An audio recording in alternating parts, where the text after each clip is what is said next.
I'm gonna say this right now. Gay people belong in Star Wars. I'll fight anyone who says no. Oh, for sure. Yeah, no. Okay, gay people do exist in other shows, and they should. So I'm Gay gonna say people that exist in real life, so why shouldn't yes, they exist in movies? 100% yes. But what I'm gonna say though is like that stereotype gay character that they always have, the one where it's like The token gay, like Will and Grace gay. yeah, where it's like either like hyper feminine and stuff, or it's like Yeah. or it's this character because they're trying to get on like the progressive sides where it's like they're the strongest, most independent person alive. Those characters, I hate it when they do like frilly gay men and like strong butch lesbians and like no in between. Okay, so one show that I've been getting into, New Girl, terrible. Yeah. One, terrible at writing healthy relationships. Two, terrible at writing gay people. There's a lesbian character who is also a gynecologist, and her entire personality is she is a lesbian and she is a gynecologist. Oh, so it's a lot of her whole personality. Jokes. Oh yeah, so it's like, oh, I'm so gay. I love vagina so much. Look at me, I'm a lesbian. This is how we all are. I see. That's what I'm getting at. Those kind of characters, like, they ruin like that whole thing I was talking about, where it's like they're like the studio execs' interference. Where I'm talking about like how like people want to see how the story progresses. They don't want to get like a weird distraction from it or some shit like that. Like a character that's existence is solely just to reinstate the fact that they are a like minority group or something. Like that will take people out of the show and stuff, because it's just like, what's the point of it? Like there's a real world point of it where they're trying to have representation of something in it, but like in the long run, where is that character going to go? Where is their character going to develop? Like, how are they going to become like these other guys that people like? Well, I think there's a difference between like bad bad writing for like gay people and other sorts of minorities in like sitcoms, and bad implementation, like bad, I guess, diversity writing in movies. Because like in New Girl and other shows like that, when they do like token gay characters, it just feels like the writers don't know what to do with it. But like with Star Wars, they get the best people in the industry, but the studio is the studio is too afraid of like alienating the Chinese market and stuff like that. Like, for example, in Star Wars, it seems like they were going to have Finn as the Jedi and stuff, but they didn't do it. And apparently there's like internal like conspiracy theory thing. Put your tinfoil hat on for this one. But apparently, no, this is stuff that John Boyega has talked about. Yeah, he thinks that the reason why it's not the case is because over in China they have like a problem with there being like a black main character or something like that. And I feel like we should stop pandering to that shit. Cause like well, the thing is, they have a lot of people and a lot of money, and the studios don't want to pass that up. And that's the thing. Studios can go fuck themselves. I don't care. The artist is getting like just fucked over. Like, imagine Star Wars if the story was about a renegade stormtrooper who discovers he has the fucking force powers, and it's his struggle with dealing with the fact that he has to fight his old friends and stuff. And he has to learn all this old shit that, like, is gone and absent from the universe again. Like, but that would be more require them writing a nuanced minority character. And all that Disney wants is a token black character to show how woke they are. Yeah. And it's just shame, too, because there's so many things they could have done. They could have had both of them be Jedi. I wanted that. I thought that could be cool. Yeah, that would be so awesome. But instead of the new black stormtrooper getting any kind of good writing, character development, everything, character development, that all has to go towards the white lady. And even then, she doesn't really get any character development. The three new characters, the only one who develops as a character is Poe, and that's because I think he becomes a little bit more insane after the events of Admiral Purplehail. I forget her name. What is it? Hollow or something? Holdo, I think. Holdo. Yeah, Holdo, that's it. The Holdo maneuver. Because, like, I feel like if I was Poe in that situation, I would probably want to join the Stormtroopers just because what the fuck is happening? Yeah, since when do the rebellion leaders gaslight their people? Why is like her whole thing is I'm not going to tell anyone my plan. You just have to trust me on this. And everyone's like, we are dying. Please tell us your plan. Yeah, please, person that we don't know who is in charge of us now, please ensure us that we're going to live to get past this. Yeah, and it's like, nah. Warp speed. It's like The Last Jedi, though, I will say this, it got a lot of bad reviews. It's not as bad as the critics make it out to be. However, Admiral Holdo in hindsight, is the worst, it is the best one character out of the sequel trilogy. I would say, in my opinion, the best one is probably The Force Awakens for me. Like, it goes in order of how they come out. The Force Awakens is the best one. The second one is okay, and the third one was just fan fiction. I do like the third one, though, for the meme potential. Oh, yeah. No, The Last Jedi does do a lot of interesting stuff with the lore and the universe and everything. And Rey is nobody. I like that. Yeah, that's a really fucking nice thing, because it like is reassurance that, you know, it's not going to be a stupid plot twist where it turns out she's the granddaughter of the main villain from the last series. Yeah, imagine how stupid it would be if this was just another trilogy following the same couple families in this whole galaxy. Yeah.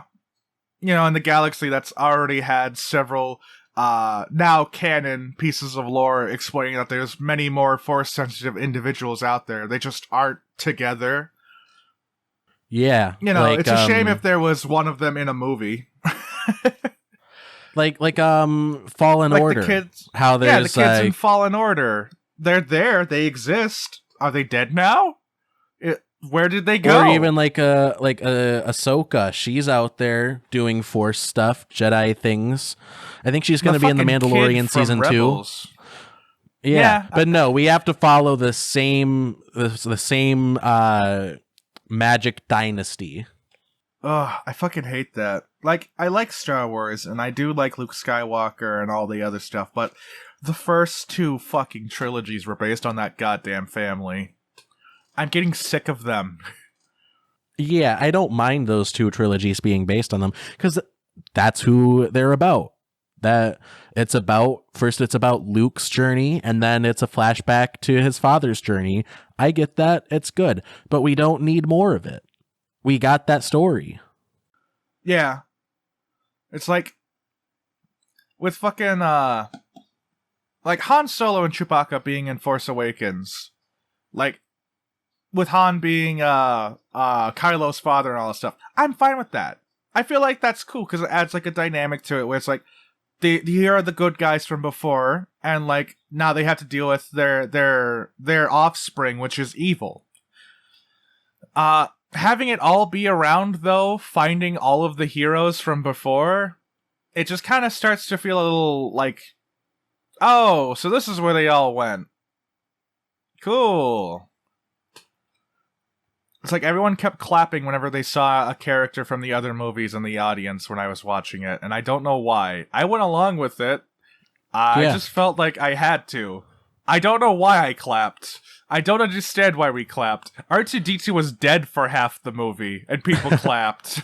Yeah, I get having The Force Awakens be a nostalgia piece, but once you move past that, you gotta start doing new stuff, and that's why I respect The Last Jedi saying that Rey is just a person. Just someone that is Force sensitive that has stumbled upon this incredible journey. Yeah. Add some character development too to a character that otherwise has had like none. It reminds me of Spider-Man. and how for years the canon the canon lore was that Spider-Man was just a guy that got bitten by a spider and he learns to be responsible and use it for good. But now they introduced in the comics. Yeah, they introduced in the comics that it had to be him. It was his destiny and it couldn't have gone any other way. Yeah. And there's like multiple Spider-Men also in the same universe, not like across the universe. Like there's Silk, there's Scarlet Spider, there's fucking whoever, what's his name? Evil Peter Parker. Kane's also there. What's his Spider-Man name? He became a Spider-Man. Did he replace Ben Reilly? I don't think he did. He might have replaced Ben Reilly. I have no idea, actually. I could have sworn they both worked together. Maybe he did. I don't know a lot about the Clone Saga. No. Like, this was after Clone Saga, where they started to, like, develop the clones as their own individual characters with unique thoughts and decisions, but all still Spider-Man. Yeah, I don't know much about that either. I don't blame you. Ben Reilly fucking lived again. They had another clone. Him and Kane, like, teamed up for a while, but they were, like, fighting each other, too. And it was just this ridiculous shit. It's like, why? Why, Peters? Why fight? So yeah, we've filled our quota of talking about Star Wars and Spider-Man in the podcast. I'm not done yet. This is officially an episode of Bold of You to Say. I'm not done talking about Star Wars. There's some other stuff I want to talk about. Oh yeah, I wanted to talk about the lesbian kiss at the end of Rise of Skywalker. I believe there's a lesbian kiss. Where? At the very end, and it's in the background. I didn't see it when we watched it.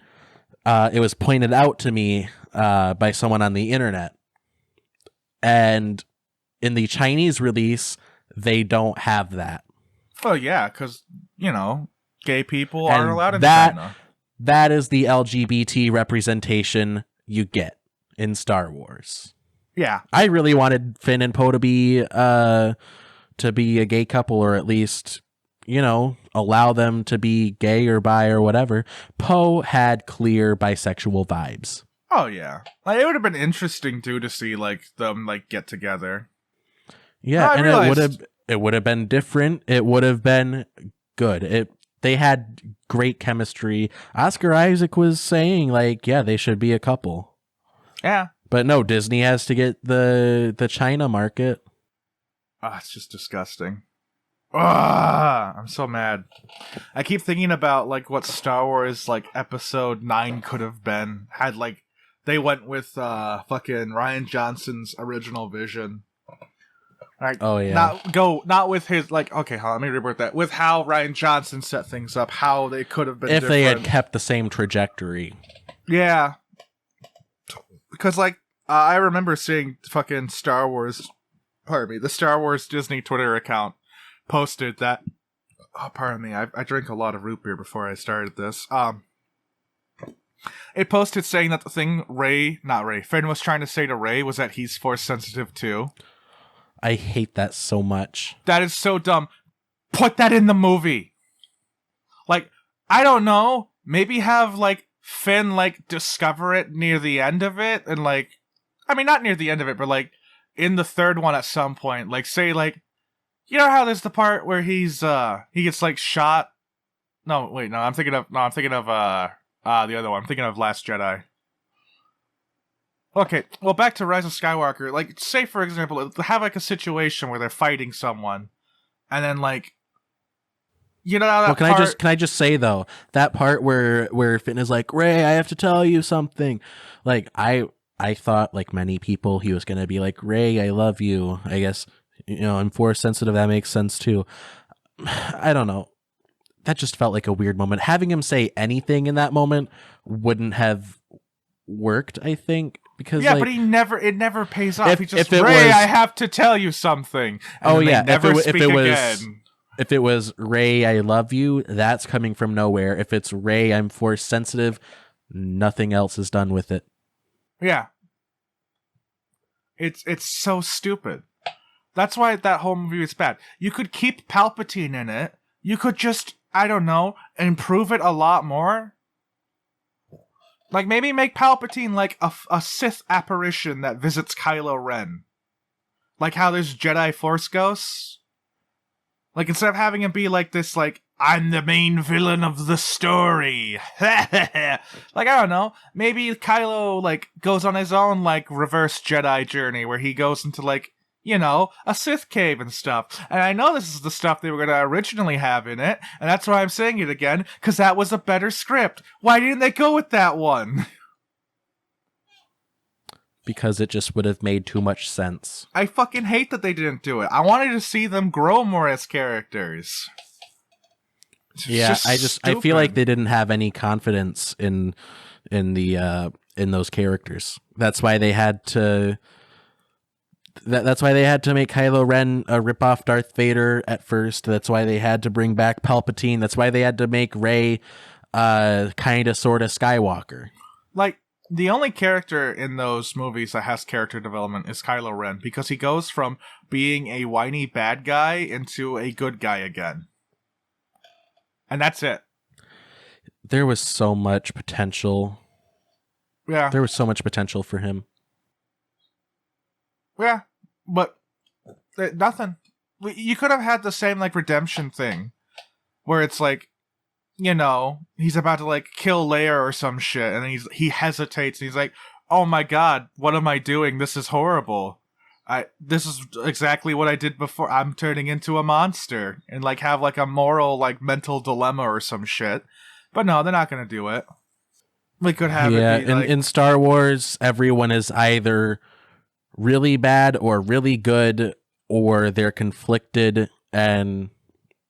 The conflict is basically, I'm really bad, but I want to be good, or I'm really good, but I feel tempted to be bad. Yeah. At least in the movies. I mean, I know there's like gray Jedi and stuff in the expanded universe. I like that, but in the movies, there's no in between. Oh god, the shows do so much better with character development. I mean, look at... Oh yeah, I was watching Star Wars, The Clone Wars season 7. Don't spoil anything. I still need to watch it. I won't spoil anything. It's Alex, just, it's so... The writing in that show is so much better. You need to look up all of the episodes that lead up to and are including the Siege of Mandalore arc, which you saw the conclusion of in season 7. That's like the first part, I think, is what they did, was the Siege of Mandalore. But you have to see that's all where, of those. That's where, spoiler alert, Darth Maul shows up, right? Yeah, Darth Maul shows up I read the previously. synopsis for it. You need to watch them. It is amazing. You need to look up everything that includes Duchess Satine and the Death Watch, because those are like the two like main players in that kind of shit. And then you have to watch when Darth Maul takes over Mandalore, his coup de grace or whatever you call it. You gotta watch those, because that's a really fucking good arc. Like that whole Jared, like lead up and payoff. And you also have to watch the Umbara arc, where Rex and Cody's clone troopers fight on a fucking like hell world. Because that's also a really good arc. Those are like the best ones in my opinion. Now, Jared, I'm sure you've seen this one, but for the listeners, you got to check out the arc in season 6, I believe, where Fives finds out about the inhibitor chips. Yep, that's the conspiracy arc. That one's really fucking good, because it's like it just adds like new layers to some of the shit that just makes it more. Like it makes Order 66 a lot sadder. Oh yeah, no, 100%, and it just makes you kind of feel bad for like everyone involved except for fucking Palpatine. He's such an ass. Okay, so that arc is season 6, episode 1, 2, 3, and 4. Like, the thing that always like pissed me off too, though, is Fives is a character that was introduced in the first season, and you got to see throughout the seasons as he grows into into basically like a fucking big ass like clone trooper super soldier guy, and then like that's his payoff. That's the end of his arc, and it's like, what the fuck? You did him dirty. I hate that. Yeah, I hadn't seen any of his other character development. he's I forget, I think it's called Rookies, but he's in a all clone trooper episode featuring Captain Rex and Commander Cody, and it's him and That's his in like squad. season 1, right? Very first season. That's when they introduced him and Echo and all the other members of their team. A lot of them die. At one point, it ends off with just Echo and Fives being the only two left. And the two of them become like ARC troopers, which is like the super soldier version of the generic clone trooper. I'm sorry, I keep getting those two mixed up. But yeah, no, and then it's great because then like at some point fucking Echo dies, so that it's just Fives left, and he's just gotta, deal with it. It's horrible. No, he also plays a role in the Umbara arc too. He almost gets court-martialed and executed in that one. It's a fun story, Star Wars The Clone Wars. Yeah. More public executions than I expected for a kid's show. It's such a good show. The writing is so amazing. Listeners, check it out. If you have Disney Plus, it's on there. If you don't, get Disney Plus. There's going to be Marvel stuff. You get to watch Mandalorian. Get to watch Mandalorian season 2 in a couple weeks. Watch the show Star Wars The Clone Wars. Don't watch the movie with the same name. That movie is made by the same people, but it is really bad. It introduces a lot of the characters, but you don't want to watch it. And just know, Ahsoka gets better. Yeah, she is introduced in the movie. Just skip over that. Just know that Ahsoka is Anakin's Padawan, and she's assigned to him. He's still not a Jedi Master. He's just a Jedi Knight, but he has to train her. And, just don't watch the movie. It's bad. And Ahsoka looks horrible in it. Like, she is, the most annoying, shitty character there. But in the actual show, she becomes, the best fucking character ever. Like, her development from, this shitty, no-named, jokey sidekick into, an actual badass is awesome. Yeah, and I believe she shows up in Star Wars Rebels, right? Yeah, she's one of the hidden Jedi Masters that What's-His-Face has to go find. I think there's a whole arc involving him speaking to both Darth Maul and Ahsoka, and it's him discovering the hidden truths behind the dark side and the light side of the Force and stuff. And at one point, they confirm time travel's real because the kid then saves Ahsoka from being murdered by Darth Vader. Oh, I've seen that. Yeah, which, kind of good to know. There's time travel in Star Wars. Probably could have fixed a couple more things, whatever your kid's name is. Jared, serious question. Do you think that there are people in the Star Wars universe that don't think Order 66 happened? Yes, 100%, because, a lot of the things that the Empire did, when they rose to power is they just, they hid a lot of information and faked a lot of shit. Their whole plan was to try and convince people that the Jedi never existed, that Order 66 was a terrorist attack and stuff like that. Some accounts say that it never happened. There's no such thing as that. There was no execution of the Jedi because what are the Jedi? They don't exist. There's nothing like that in the universe. Well, you don't really see this in the movies, but in Clone Wars Season 7, they address, public opinion is kind of swaying against the Jedi.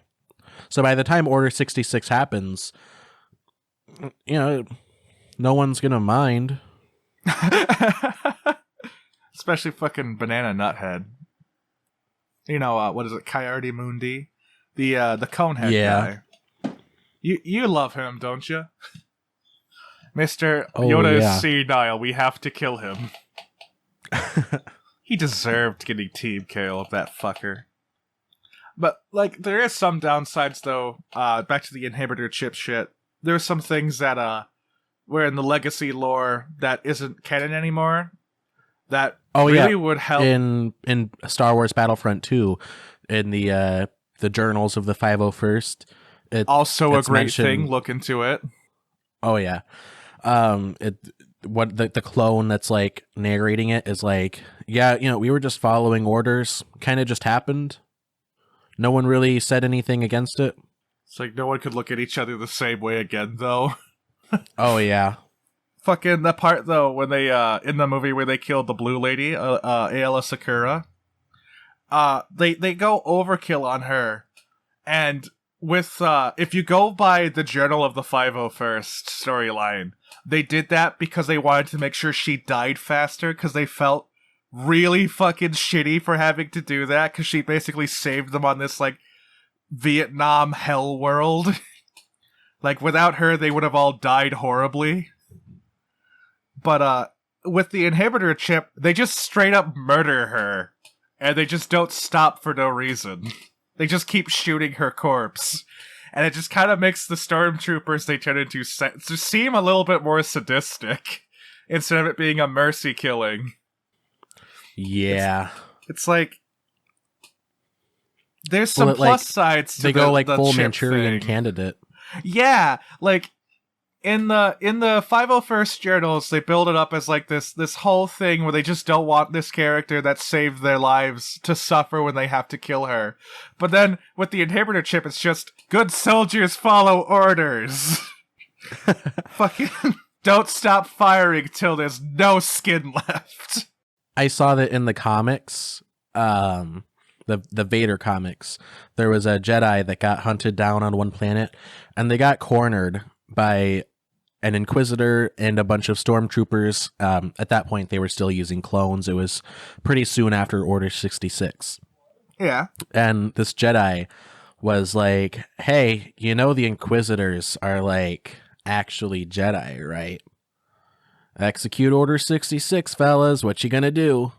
And then they, the stormtroopers just go ham on this Inquisitor, and the Jedi escapes. Okay, I actually love that. But that's the thing, though. It's just like with the other storylines that are in the Legacy canon. Like, there's so much interesting shit the clone troopers that rejected the Order did.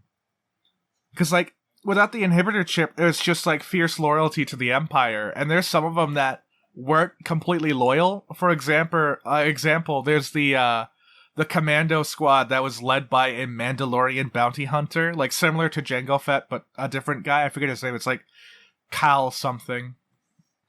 But the point is though, this guy though, like these clone troopers actually like rescue their Jedi, and they all like leave and shit, and like all of them go and live on Mandalore and become like Mandalorian bounty hunters and shit like that. Because technically, this was when Jango Fett was still technically Mandalorian. Like, his race was Mandalorian. It wasn't that he was a guy that became one.